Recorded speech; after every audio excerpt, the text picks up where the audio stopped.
Magandang araw mga kasaka. Gusto ko lang ipakita sa inyo ang nangyayari sa ating mga tanim na puno ng niyog.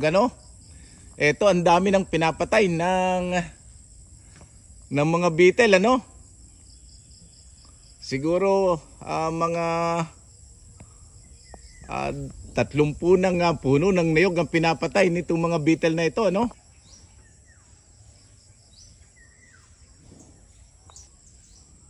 Ito mga kamagsasaka ng niyog, ang ating nagiging problema.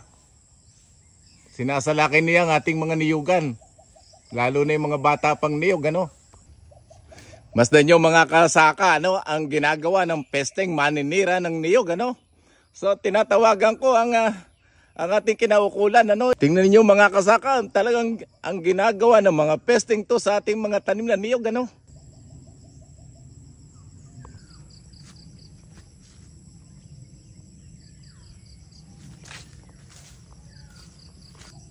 Tulong ang kailangan naming mga magtatanim ng niyog para mapuksa namin itong mga salot ng aming niyugan,